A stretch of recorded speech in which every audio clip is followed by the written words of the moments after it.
वह आदमी जमीन पर लेटा हुआ था और बेकाबू होकर छटपटा रहा था। उसकी गर्लफ्रेंड ने ये देखकर दौड़कर उसे देखा। उसका एक पैर पत्थरों के बीच की दरार में फंसा हुआ था और वह हिल नहीं पा रहा था। वह दर्द से कराह रहा था। महिला घबरा गई और उसने पूरी ताकत लगाकर पत्थर को हिलाने की कोशिश की, लेकिन वह जमीन में धंसा हुआ था और हिल नहीं पा रहा था। ये देखकर कि पत्थर हिल नहीं रहा था, महिला ने उसे बाहर निकालने की कोशिश की, लेकिन इससे उसका दर्द और बढ़ गया और कोई फायदा नहीं हुआ। तेज दर्द के कारण वह आदमी धीरे धीरे बेहोश हो गया। जब वह उठा तो उसने देखा कि महिला जा चुकी है। जैसे ही वह उसे खोजने वाला था, उसने जो देखा उससे वह डर गया। एक भूखा भेड़िया उसे घूर रहा था, उसके मुंह से लार टपक रही थी। उस समय वह टूटने के कगार पर था। वह उठने के लिए संघर्ष कर रहा था और एक छोटा सा पत्थर पकड़ लिया, लेकिन भूखे भेड़िए के सामने एक छोटा सा पत्थर बिल्कुल भी बेकार था। आदमी हार मानकर लेटा हुआ था, तभी महिला एक लकड़ी की छड़ी लेकर वापस आई।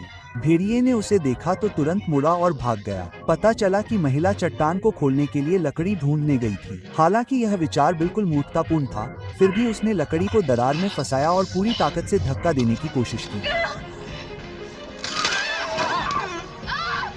जब वह चट्टान को हिला नहीं पाई तो गुस्से में उसने लकड़ी को फेंक दिया। यह बहुत ही भयानक अनुभव था। वे आखिरकार एक साथ यात्रा पर निकले थे और यह सब हुआ। महिला हताश होकर चट्टान की दीवार के सहारे झुक गई और रोने लगी। आंसू बहने के बाद वे दोनों सांत्वना के लिए एक साथ इकट्ठा हो गए। अचानक आदमी उठा और उसे एक उपाय सूझा। उसे याद आया कि गाइड के पास एक छोटा चाकू है। अगर महिला गाइड के शरीर को ढूंढकर चाकू निकाल लेती तो वे उसका निचला पैर काटकर भाग सकते थे। हालांकि महिला अनिच्छुक थी, लेकिन उसके पास कोई विकल्प नहीं था। उसने उसके लिए आग जलाई और उसे खुद का बचाव करने के लिए लकड़ी का एक टुकड़ा दिया। फिर वह उस जगह का पता लगाने निकल पड़ी जहां गाइड का शव दफनाया गया था। दृढ़ निश्चय के साथ महिला को जल्द ही गाइड का शव मिल गया। उसने जल्दी से उसके शरीर की तलाशी ली और चाकू निकाल लिया। वह तुरंत वापस लौटी। जब वह वापस लौटी तो वह आदमी फिर से बेहोश हो चुका था, जिससे उसे वह मौका मिल गया जिसकी उसे जरूरत थी। बिना किसी हिचकिचाहट के महिला ने उस आदमी के निचले पैर को काट दिया और उसे सफलतापूर्वक मुक्त कर दिया।